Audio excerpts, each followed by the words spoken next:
that will come from it. So if you do raise a question or put something in the chat, that doesn't go on the video. So, you know, you're okay there. But if you do, if we give you permission to speak and you add content, that will be in the video. So I'm going to very quickly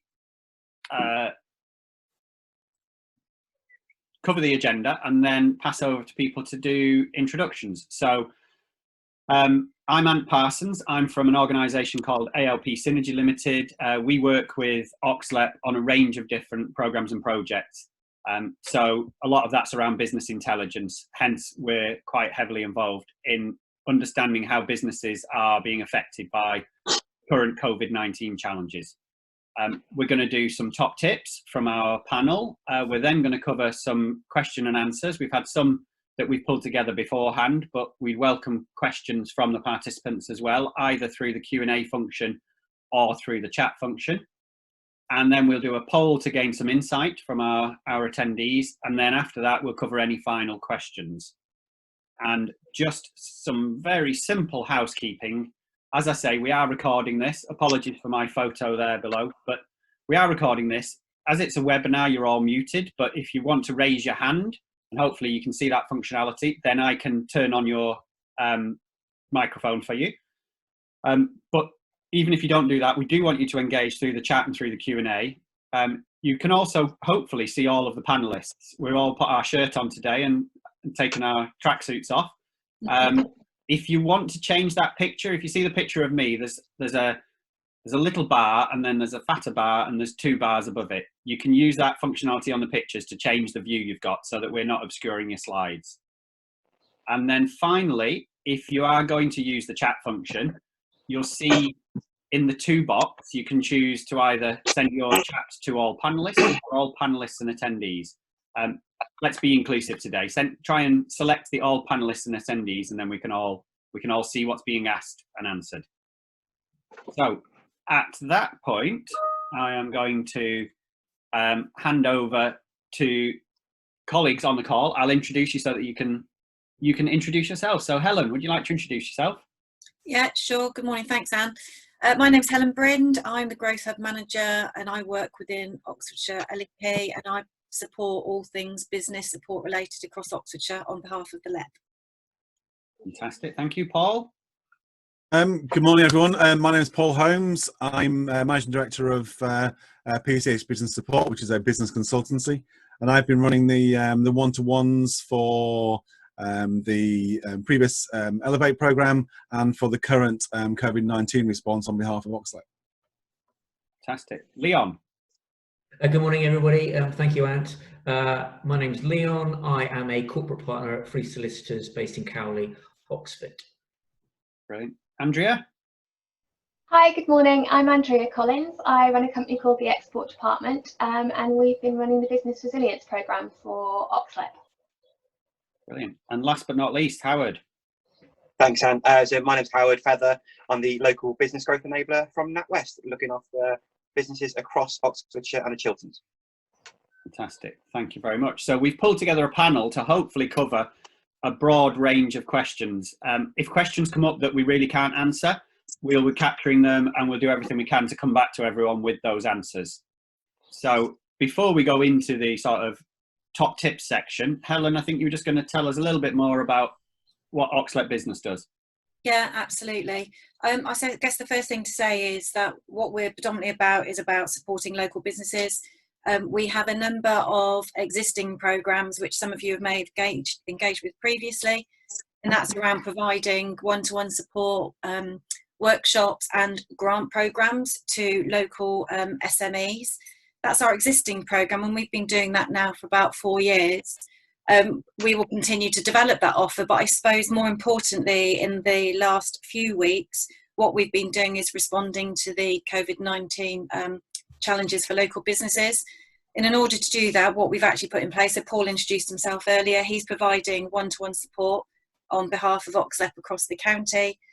People can engage with Paul and have a number of hours helping them develop their business, or just really talk around what's available and the challenges they're having. We're also offering some additional support around some stuff we're looking at the moment, which is a potential new discretionary grant opportunity that will be developed over the next couple of weeks, which will come through. We're also just looking at what else we can do through the Growth Hub. So we're looking to develop an enhanced Growth Hub offer, which will start in the next few weeks, but that will take us through to March 2021.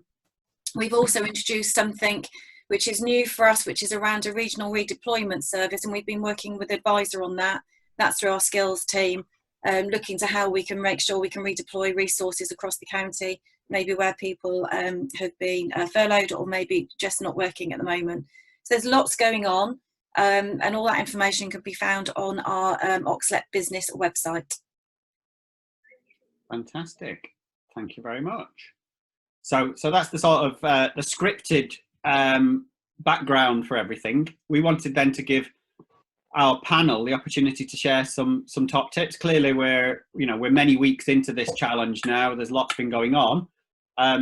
Everybody on this call has been working with businesses and supporting them. So probably in reverse order. Maybe I think everybody's worried about money, Howard. So maybe if we hear from you first.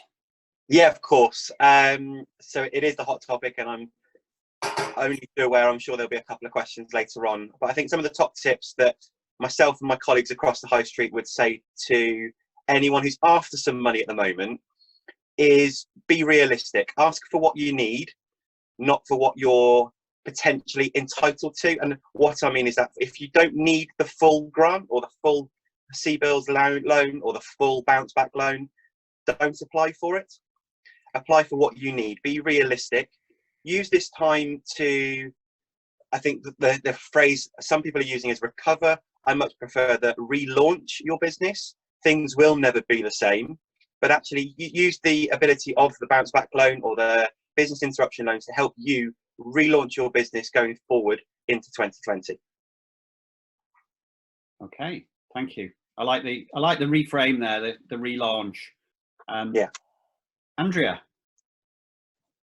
Yeah, so I've made a couple of notes here. Some of the companies that we've been dealing with over the last 4 months, really, cash flow has filtered towards the top of their general anxieties, even prior to COVID-19. So I think it's been exacerbated perhaps as well because of the lag between lockdown and actually being able to apply for some of the support that the government's offering. But I would say the typical things apply with cash flows. So, revisit your variable costs to reduce those outflows.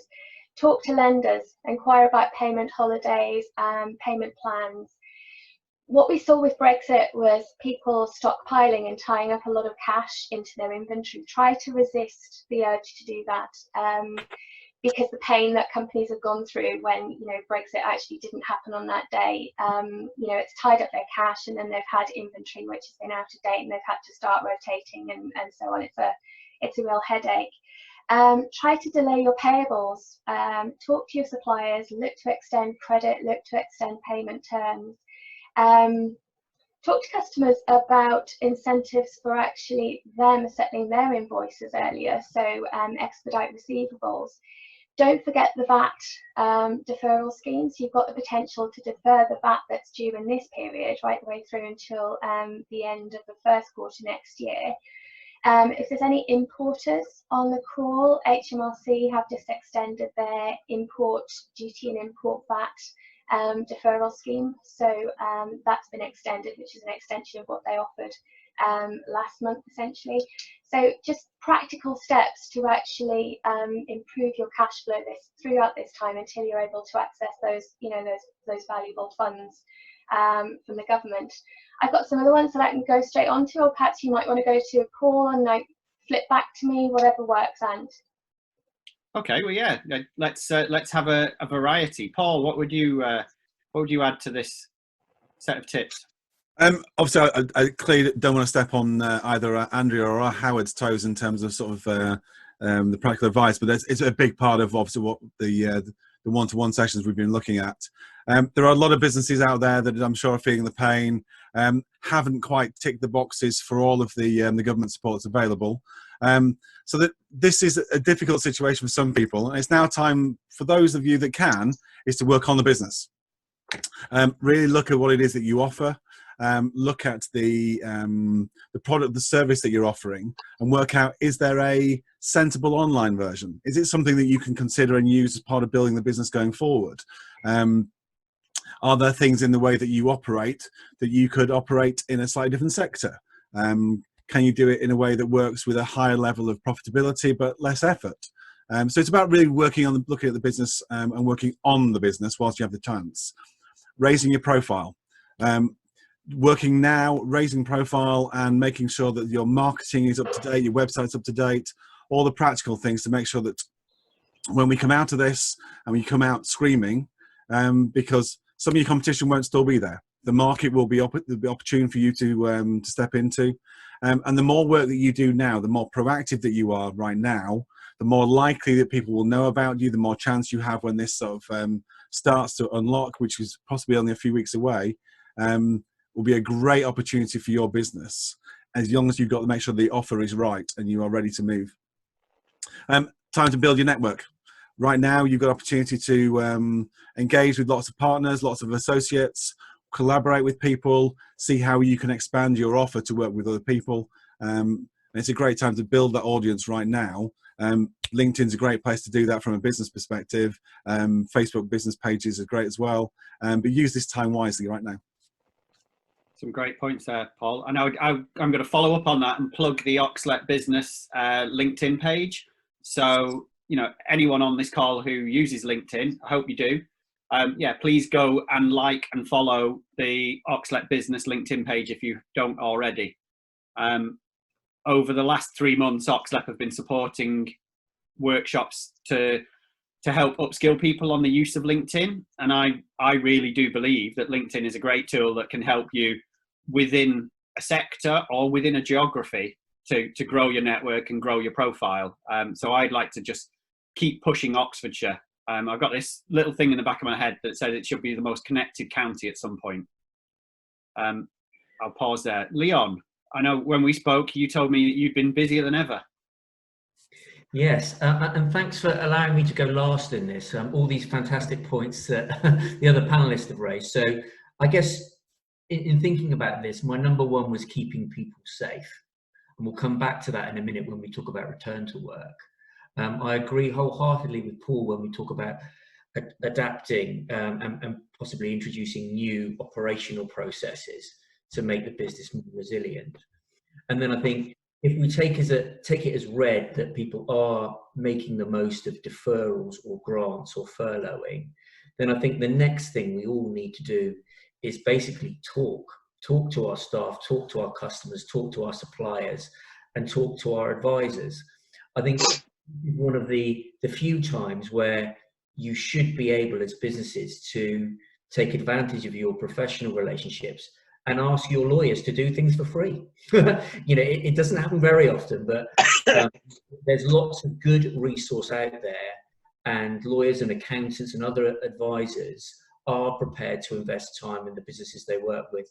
They do accept that cash is king at the moment, and you should take advantage of that. And you know, and you're right, Anne, we have been very, very busy. We have a lot of resource online that people can look at the Freeths website, but you know, just having conversations with clients, and it might be that you've just come off a call with somebody that's experienced something very similar, and you're able to hook them up. So I would use this time well to talking, yeah. And I guess what we don't want to have is perhaps what is a tendency is to look at contracts and how can we get out of them, and you know, what can I do? I think this now is the time to collaborate and work together to support each other rather than adopt an adversarial approach. Fantastic, fantastic. And do you want to reflect on any of that, Helen, before we go back to Andrea for a second bite at the cherry? I guess, yeah, in reflecting on what everybody said, I think the key is, certainly what I'm finding at the minute, is making sure that people are talking to each other and using this time wisely. Interesting note I've just put down is that there is a number of opportunities where people can assess their their teams, whether they're in individuals, whether they've got teams, assess team skills, and make sure that people are using that time wisely. I would suggest there are plenty of opportunities out there, and just look at what support's available. Yeah, fantastic. Andrea, you said you had a few more nuggets. Yeah, there's a few things I've written down here really, and this one it's almost like Helen's introduced it for me. Is using that downtime productively. So following on from what Paul said, using this downtime to work on your business. So objectively critique your business and understand, where the inefficiencies are, where those things are that you've just put on the back burner because you've been too busy working in the business. Use this time to address those.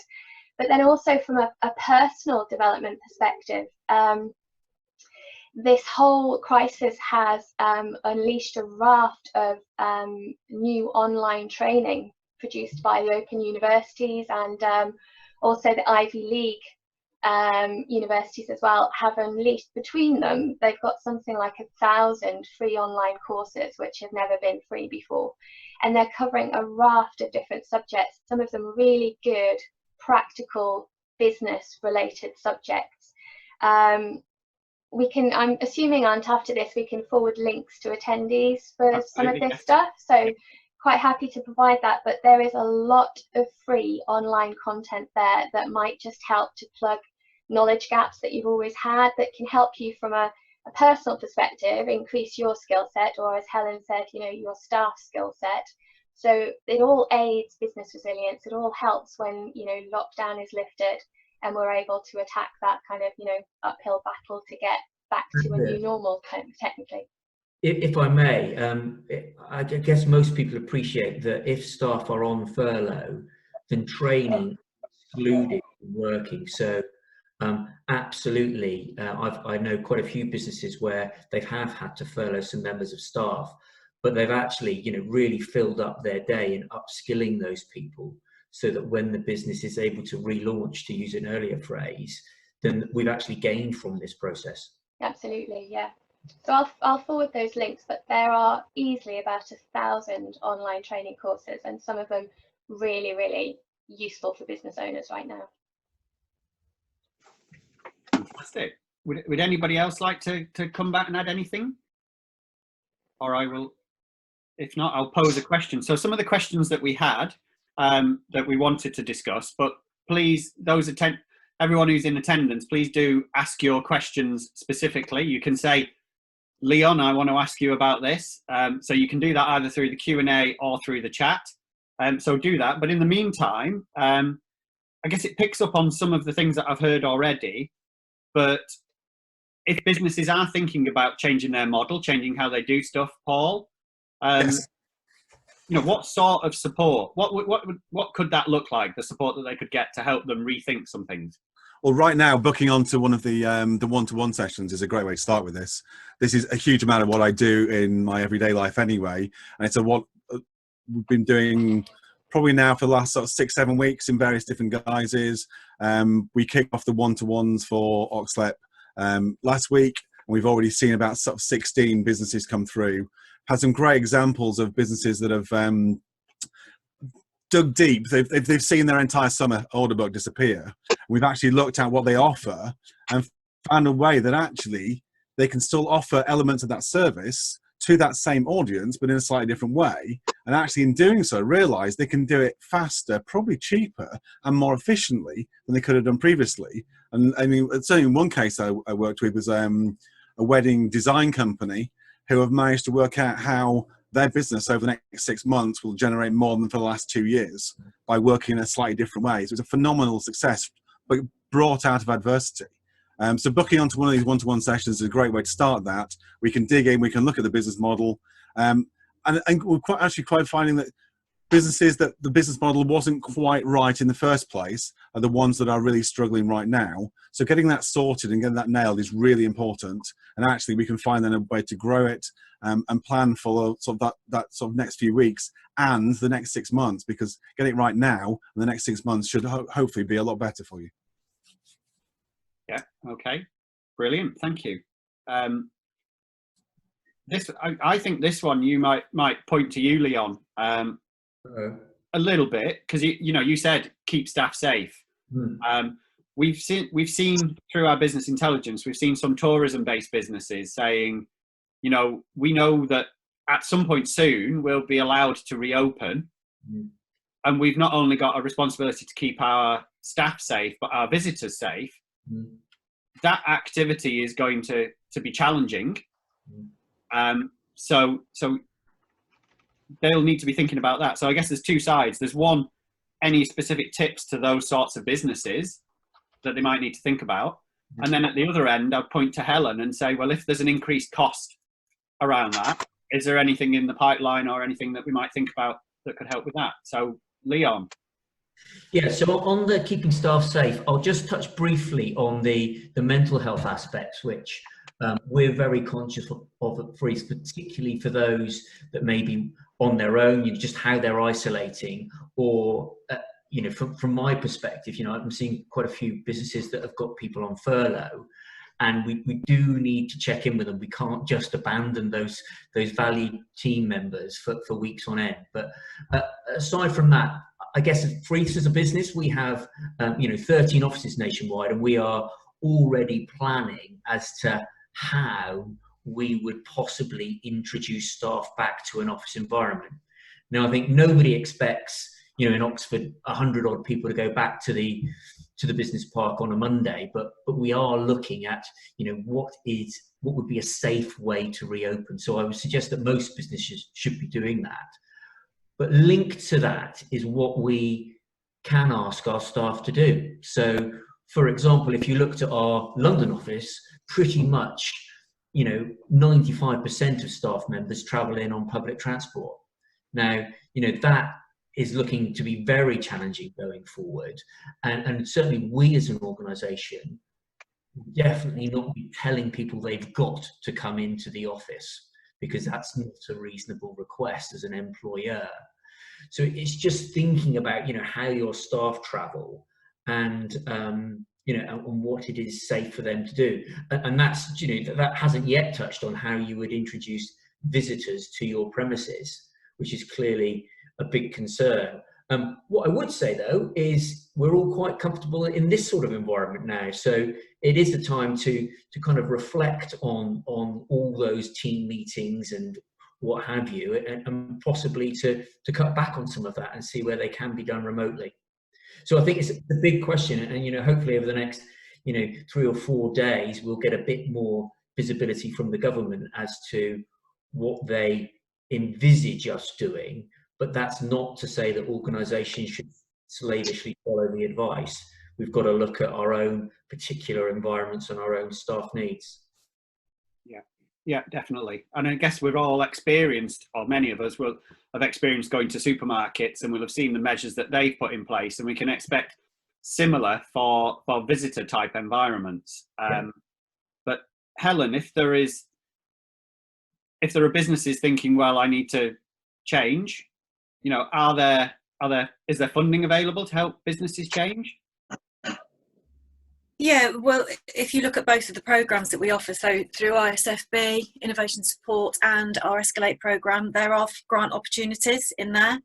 Obviously, they are matched opportunities, so that we can have those conversations, especially around where businesses are changing, and maybe they're introducing something that's quite different to how they operate normally. And we are certainly seeing inquiries of that nature. And potentially the new grant scheme that we're looking at, the discretionary fund, that will also help. Obviously detail to follow on that one, but there will be other opportunities. Okay, fantastic, thank you. We have a question online from a Mr. Rob Panting. Hi, Rob. He's declared his interest that he's from OxLEP, but so Rob has said, how encouraging do the panel think it's been to see greater collaboration over the past couple of months? And will this be a continued theme moving forward? Personally, I think it's been fantastic, and it's one of the things that's been remarkable from the whole of the lockdown process is how people have engaged with each other, how communities have come together, how different businesses have come together to try and find innovative solutions, particularly some of those guys who are doing some great work helping the NHS and helping other people in their communities. It's been fantastic to see. you would hope that a lot more use of the virtual as well as sort of the collaborations will continue and become the norm thereafter. So no, I think fingers crossed it will continue. Yeah, brilliant. Howard, coming back to you again and thinking about money, we've had the bounce back loan scheme launched this week.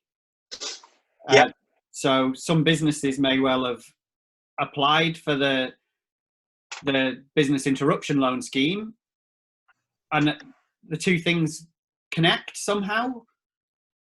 They do and they don't. So kind of a very quick summary, and I know Ashley mentioned this last week. I think a lot of the products and a lot of the so the business interruption loan and the bounce back loan that have been announced for support have been launched very quickly. So as an industry, we normally take somewhere between 6 and 9 months before we launch a new product. We've been given maybe that many days. So to say that they are smooth running systems and up and running as where we would like them to be would be an absolute lie. We are working on the ground very much so. But the business interruption loan is more of a traditional based lending with government support for that first 12 months, where there are no repayments, capital or interest for the first 12 months. However, it's based on an affordability calculator. So we are looking at previous business experience pre-pandemic. Whereas the bounce back loan is actually a very different product in so much so as there's no credit scoring and there's no affordability checks. Okay. So this is based on a maximum of £50,000 or up to 25% of your turnover last year. So again, an amazing opportunity, a humongous amount of interest. I read in the paper yesterday. On Monday, there were 79,000 applications for the bounce back loan in one day. In the 5 weeks prior, the business interruption loan has only had 56,000 applications. So a lot more uptake of this product, which is why I know a couple of the banks on the high street are maybe not quite as quick as we'd like to be, just because of sheer volume. But very different products. And I think coming back into the relaunching your business, changing price, that's what these loans are there for. They're not just to help you survive. They're actually helping you turn your business around so you can buy things that you need to be buying to help you modify or even pivot your business. Howard, can I just ask, if a company has been turned down for an interruption loan, can they still apply for a business bounce back loan? Absolutely. Absolutely. So I know certainly for NatWest, and I'm pretty sure my colleagues across the high street will be doing the same. So we're actually proactively contacting all business interruption loans that were declined and offering them the bounce back loan, and quite a big percentage of customers who were through the interruption process but not quite finished that qualify for the bounce back. They have been offered the bounce back loan as well, just because obviously the process is a little bit smoother. And we're also the funds are being released an awful lot quicker because there aren't as many checks being put through on the bounce back loan. Fantastic. So that's great. And then it's the 6 year period for the loan, is it? And the up to 6 years, yeah. Up to 6 years. So again, be realistic in terms of what you need. Don't go for the full amount. But it's over 6 years. And then again, is it the same in terms of the interest yes, over the first 12 months? So the interest on both of them is interest free because the government's paying it. Yeah. And then they should all be capital repayment free as well for the first 12 months. With a bounce back loan, we're looking at around about 2.5% as well. So having been in the finance industry for 14 years, you don't get much cheaper than that. It's about as low as I've ever seen. Perfect. Okay. Thank you. And we have a question from the audience on that, Howard. Yeah. So David Southgate said he's been accepted for his CBILS loan, hasn't yet accepted it, but feels he's not allowed, cannot transfer to bounce back, which seems unfair. He should be able to. There's certainly within. Obviously, this is a very new process, so the transfer between the two products may not have been created yet within the lender. I know that it's something that was created within NatWest yesterday. As I said, it's very it's very new. It's a very fluid industry at the moment, or it's certainly changing on a daily basis. I know, for example, that some lenders weren't doing the bounce back loan on Monday, but they were yesterday. And you don't normally see change that quickly. So my interpretation of that would be push back with your bank and say, why are you not transferring? Because I know that this is being done across the market. It may just be that they're not there yet. As I said, we are only days old with this product and this process. So the idiosyncrasies and the unique situations that each business bring may not have all been discovered yet. Okay, brilliant. Thank you. Hopefully that would encourage you to push back a little bit, David. We have a question also. I just need to move it around on the screen. This is a question from James Dyer. Can Oxford-based registered charities that don't qualify for any other COVID government relief scheme qualify for OxLEP grant streams? Helen? Depending on which grant stream you're looking at. So obviously we have the Escalate programme, which is partly focused around access for finance and scale up, but actually a big part of it is around social enterprise, charities and impactful businesses. We look at each case by case in terms of what people are trying to do. And then with the new grant scheme that we're offering, as I said, we are putting the eligibility and criteria together tomorrow. So that's something we will be considering. So it's a case of watch this space. So if you're looking at the Escalate programme, take a look at our website and have a conversation with one of my team. And on the other grant scheme, we will go out as soon as we can, the discretionary OxLEP scheme. Okay, fantastic. Hopefully that answers your question, David. Sorry, James. Okay, so quickly checking whether I have lots of different windows open now. There's nothing else in the chat, so I will ask another question, but please, if you've got questions, ask them. Even if, it's not something that is the hugest question, our panel are keen to answer, and it could well help somebody else that watches this video later on. So, Leon, when we were talking earlier in the week, you talked about some organisations thinking about downsizing offices and lease agreements and other things. And whilst we don't necessarily want to encourage all of that, what should businesses be thinking about now if they find all of a sudden they don't need the office space that they've had? Yeah, and I think part of that is how we've all adapted to working from home and recognising that probably going forward, a lot of our business models just will change in terms of where staff are working. So, it's right to say that people are looking at their property requirements without wanting to come across lawyerly like, you've got to look at your document first.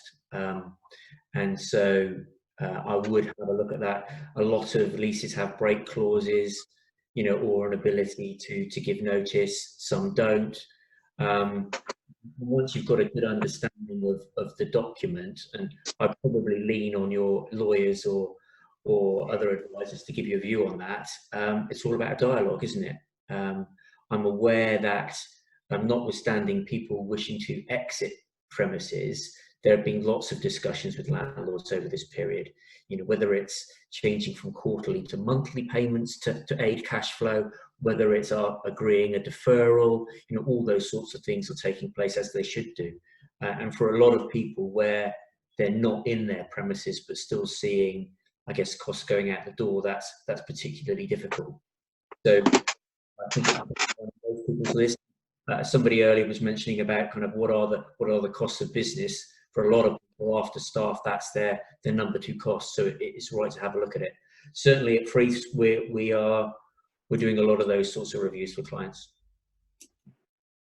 I think if I could just, so while we're talking about the mode of working changing, I mean, as we said earlier, it's impractical to think that businesses can bring all of their employees back into their premises from day one. So remote working is going to continue.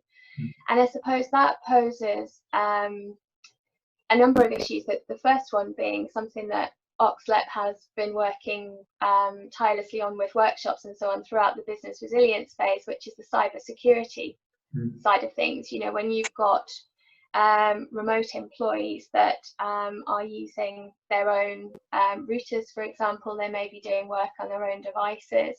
we've seen a 600% increase in the report of phishing emails since the end of February. So there's hackers out there actively taking advantage of this situation. So I think as this perhaps becomes the new normal, whereby flexible working and remote working becomes more normal for organisations, which is great in the way that I think it should be going, I think the pressures on businesses to firm up their security are only going to increase. And I just thought, you know, that tied back into some of the great workshops that OxLEP have been doing over the course of the last 4 months around that whole topic.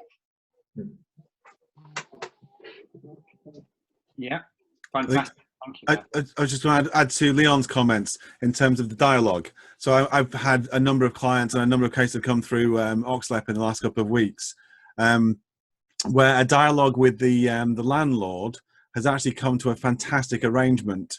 Some landlords are not engaging, and that's fine, that's their right. Others have been extremely proactive. And certainly one company that I spoke to a couple of days ago, about to move into new premises before this all started, the landlord's come back to them and has offered them a 12-month rent holiday to move into the property. Yes, there's a slight knock-on in terms of the overall lease rate. Another company that I've been working with, both parties have agreed that actually there's no point in them continuing with the current lease. So they've agreed mutually to abandon the lease, and they will both go back to their original lawyers. But there are opportunities out there, but it is about have that conversation. Fantastic. Okay, well, we don't have any more questions in the chat, I don't think. And we've done 40 minutes, which I think is a pretty good time for a webinar. But a final opportunity for anyone to say anything or any final messages. I'll give Helen the last chance, but does anybody else, any of our other panelists want to say anything? Probably I'd just echo what we've heard in that now is a great time to collaborate with people and have lots of discussions. People are willing to help, want to help, and I think with enough thought, you know, we should be able to survive this period and come out stronger, perhaps with more efficient businesses. Fantastic, thank you. I think mine is the anybody who is interested in the one-to-one support, visit the OxLEP, Oxfordshire LEP business pages and the COVID-19 pages, and you'll then be allocated to lovely Charlotte, who will then book you into my diary. Brilliant. Fantastic. Okay, and yeah, I mean, I've been pushing collaboration for many years, so for me this is just a perfect opportunity. I'm working from home like I've always done. So Helen, what would you like to say? Anything? Well, I'd like to say thank you to everybody attending today, and thank you to the panel members. Paul's just done my job for me, so thank you very much. That's very kind. Just a last point about the work we're doing at OxLEP. We are seeing some amazing stories of positiveness that's happening across the county in terms of how people are changing their businesses. But obviously we understand the challenges that are facing organisations. So if you just want to have a chat, please get in touch with us. We have Paul that is here to help, but also the team at OxLEP. You know, we are looking to reshape what the support we offer over the next 12 months. And actually, we need to hear what it is that you actually want. And that's really how we're going to shape things in the future. Take a look at our website, take a look at our skills opportunities. Make sure you follow us on LinkedIn. Everything we do goes onto LinkedIn, and we are signposting to all of the support that's coming out of central government, but also what's happening across the county. There is a lot of support out there, so just keep following us, I guess, is the thing to say. And thanks, Ant, for hosting us and sharing us. My pleasure, my pleasure. Just we have had one other question come in just very quickly, which I can answer very quickly before we close. So Sue Newport has asked whether the OxLEP LinkedIn courses / webinars are available on YouTube. I'm not sure they're available on the LinkedIn, on the OxLEP YouTube channel, but the company that worked with OxLEP do put their stuff on LinkedIn and Facebook. So I will share some information on that as well with everyone. Yeah, thank you very much, everyone. It's been fun. I've enjoyed that call, and thank you to all of our participants. So there will be an email coming out with a link to the video and we will also share a Q&A over time and links to the additional information that Andrea and others have suggested. So expect at least one email in the next 24 hours and then maybe some follow-up stuff soon after. So thank you, everyone. Cheerio. Thank you. Bye. Bye.